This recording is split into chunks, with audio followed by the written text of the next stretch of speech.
Já falamos da divisão do ativo, lembra?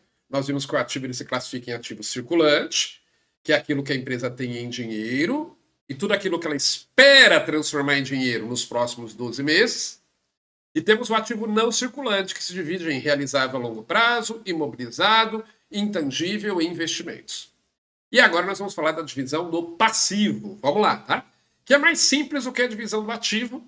Ele também se divide em circulante e não circulante, mas não tem todas aquelas divisões do não circulante lá do ativo, não. Então é mais simples, ó.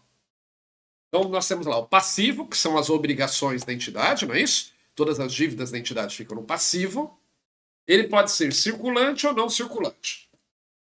No passivo circulante ficam as obrigações exigíveis dos próximos 12 meses, ou seja, a empresa vai jogar no passivo circulante dela tudo aquilo que ela tem a pagar nos próximos 12 meses. Tudo que ela tiver que pagar dentro dos próximos 12 meses, ela vai jogar no passivo circulante, ok? São as dívidas de curto prazo, vamos dizer assim. E por outro lado, nós temos o passivo não circulante, que são as obrigações exigíveis da empresa após os próximos 12 meses. Ou seja, aqueles que ela tem um prazo maior para pagar. Ela vai pagar só depois dos próximos 12 meses. Veja que uma mesma dívida, parte pode estar no ativo circulante, parte no ativo não circulante. Vamos imaginar que a empresa pegue lá um financiamento e vai pagar lá um bem em 48 meses. Então, as 12 próximas parcelas, né, que vencem nos próximos 12 meses, vão estar onde? No passivo circulante, tá certo? Que são obrigações exigíveis, ou seja, que a empresa tem que pagar nos próximos 12 meses. As 12 primeiras parcelas vão estar aí. Já as 36 outras parcelas estarão no passivo não circulante, porque ela vai ter que pagar depois dos próximos 12 meses, ok? Então veja que a lógica aqui é muito semelhante à lógica lá da divisão do ativo. Só não tem aquele monte de divisões do ativo não circulante. Mas o passivo é isso daqui. O passivo não circulante, esse segundo aí de baixo, ele também é chamado de passivo exigível a longo prazo, tá? Passivo não circulante, passivo exigível a longo prazo é exatamente a mesma coisa. Aí observações, semelhantes àquelas que nós fizemos lá para o ativo, ó. Se excepcionalmente a empresa tiver um ciclo operacional maior do que um ano, lembra disso? Ciclo operacional, né? O tempo médio entre a compra da mercadoria e o recebimento pela venda dela. Então, se excepcionalmente a empresa tiver um ciclo operacional maior do que um ano, a classificação no passivo circulante terá como base a duração desse ciclo. Normalmente não tem. Então, normalmente, o prazo são os 12 meses mesmo. Outra observação. Empréstimos tomados de coligadas, controladas, sócios, acionistas e diretores devem ser sempre classificados no passivo circulante, independentemente do prazo de exigibilidade. É o outro lado da moeda em relação ao ativo, também nesse caso aí de relação com pessoas ligadas, lembra? Nós vimos que no caso do ativo, se a empresa empresta dinheiro para uma pessoa ligada a ela, vai se colocar sempre no ativo realizável a longo prazo, porque a pessoa pode querer enrolar para pagar, não é isso? Aqui é exatamente o contrário. Aqui é a empresa que pegou emprestado, ela pegou emprestado de uma pessoa ligada a ela. E aí, né, nem sempre acontece, mas pode acontecer da empresa, por exemplo, emprestar para o sócio. Aliás, a empresa pegar emprestado, né? A empresa pegar emprestado. A empresa pega emprestado do sócio para pagar daqui 2 anos. E o sócio chega e fala para os demais: olha, sabe aquela dívida que a empresa vai ter que me pagar daqui 2 anos? Eu estou precisando do dinheiro agora, não tem como me pagar agora? Ele pode pedir para que seja pago antecipadamente, né? Então, por precaução, nesses casos, vai jogar sempre no passivo circulante, tá? Para que a empresa esteja preparada para pagar no curto prazo, se for necessário. E, assim como eu disse lá em relação ao ativo, vale o mesmo aqui em relação ao passivo, ó. Se nada for dito quanto ao prazo das obrigações, se não disser qual que é o prazo ali da dívida, as obrigações devem ser classificadas no passivo circulante. Então, se a questão não disser se o prazo para pagamento é superior ou não a 12 meses, você considera que é inferior a 12 meses e joga no passivo circulante, se tiver que ser usada essa informação. Ok? Muito bem. Então, essa aí é a divisão do passivo em passivo circulante e passivo não circulante, também chamado de passivo exigível a longo prazo. Aí agora nós vamos falar um pouquinho sobre o PL, sobre o patrimônio líquido, tá? Lembrando que matematicamente o valor do PL ele é igual ao ativo menos o passivo, não é isso que nós já vimos? A equação fundamental do patrimônio. Só que o patrimônio líquido também tem os seus componentes, tá? O patrimônio líquido também é chamado de capital próprio da empresa. Por quê? Porque são recursos dela que ela não vai ter que devolver para ninguém e que ela obteve ou diretamente dos sócios, os sócios foram lá e colocaram dinheiro na empresa, aí o dinheiro é da empresa, não é isso? Ou a empresa obteve esse dinheiro através da atividade dela, através dos lucros que ela teve. Conforme a empresa vai tendo lucro, se o sócio não retira esse dinheiro, se ele deixa na empresa, a empresa vai crescendo, não é isso? Então vai estar lá no PL, no patrimônio líquido dela, tá? Tem diversos componentes que nós vamos ver aqui. Vamos lá. O patrimônio líquido não apresenta divisões, não tem circulante e não circulante, não tem não. Mas somente componentes positivos e componentes negativos.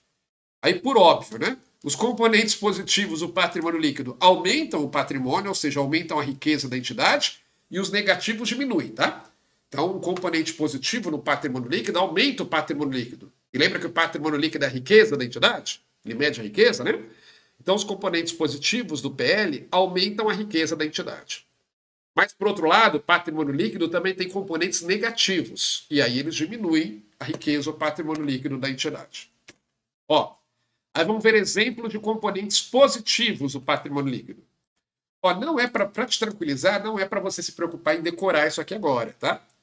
Em contabilidade, várias vezes você vai ver que a gente vai voltar àquele ponto, vamos falar novamente, porque é uma forma de você guardar, porque assim, é bastante informação. Aliás, uma dica aqui.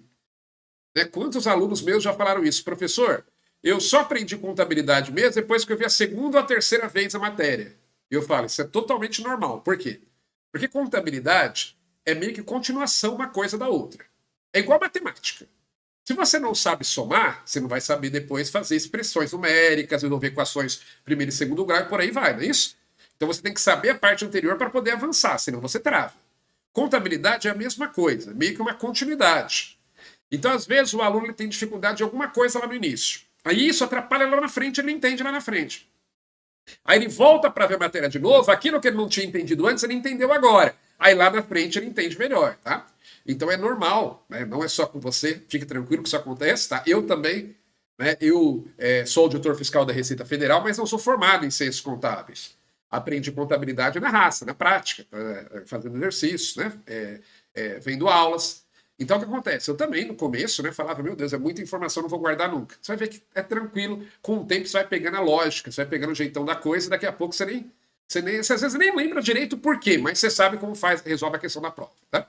Então, o que acontece? Eu estou dizendo isso para você não ficar se preocupando em decorar todas essas contas do PL agora, não.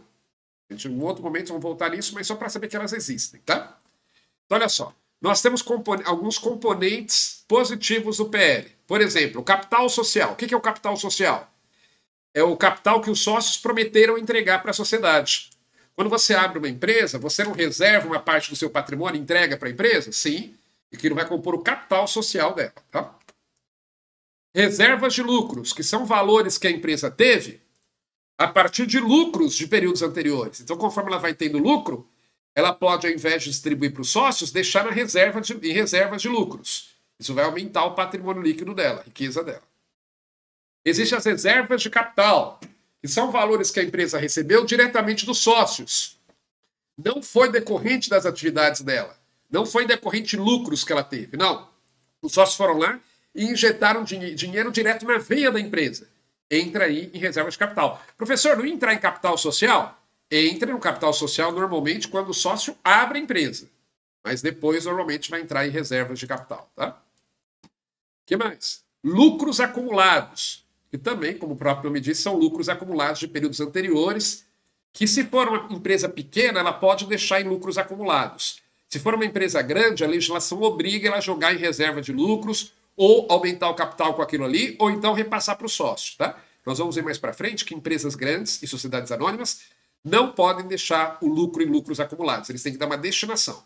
Mas se for uma empresa pequena, pode deixar nessa conta lá, que vai ser muito semelhante a uma reserva de lucros. Na prática, vai ser a mesma coisa que uma reserva de lucros, mas sem uma destinação estabelecida, ao passo que a reserva de lucros sempre tem uma destinação certa, tá? Mais à frente a gente vai voltar nisso, repito. Mas esses são componentes positivos do PL. Quanto maiores os valores dessas contas aí, maior a riqueza da entidade. E aí nós temos componentes negativos do PL, que conforme nós vimos, né, diminuem o valor do patrimônio líquido. São elementos negativos, tem sinal negativo. Exemplo, capital a integralizar. O que é o capital a integralizar? É aquele valor que os sócios prometeram que entregar no contrato social, mas ainda não entregaram.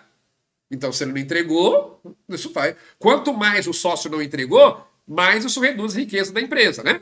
Então, por exemplo, vamos imaginar que duas pessoas abram uma empresa. E aí cada um deles diz, olha, vamos cada um de nós entrar com 50 mil reais. Então o capital da nossa empresa será de 100 mil reais, o capital social.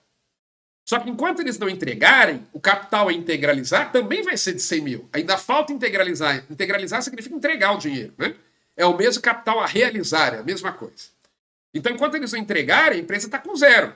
Aí um deles vai lá e entrega 30 mil. Então, o capital a integralizar, que era de 100 mil, passou a ser de 70 mil. Veja que quanto maior o capital a integralizar, pior, porque significa que menos recursos os sócios entregaram, tá certo? Por isso que ele é um componente negativo. Ações em tesouraria, que são ações da empresa que estão em seu próprio poder. Porque quando a empresa emite ações, ela emite para obter recursos junto a terceiros, não é isso? Para vender essas ações e mais dinheiro entrar na empresa. Agora, as ações que ela emite e ela não repassa, que estão em poder, ficam em poder dela mesma, são só algumas situações que ela pode fazer isso, ficam aí ações em tesouraria. E é o componente negativo do PL. E os prejuízos acumulados, que é justamente o contrário de lucros acumulados, né? Aqui, ao invés da empresa ter lucros acumulados de períodos anteriores, ela tem prejuízos acumulados. E claro, quanto maiores os prejuízos acumulados, pior para a empresa, menor a riqueza dela. Por isso que é um componente negativo do PL, tá? Mas repita, só para saber que existem componentes positivos e negativos, estou dando alguns exemplos, mas eu não me preocuparia em decorar isso aí agora, não. Claro, quanto mais você puder guardar, melhor, né? Mas a gente vai voltar a falar sobre alguns desses componentes. Aí uma observação importante aí.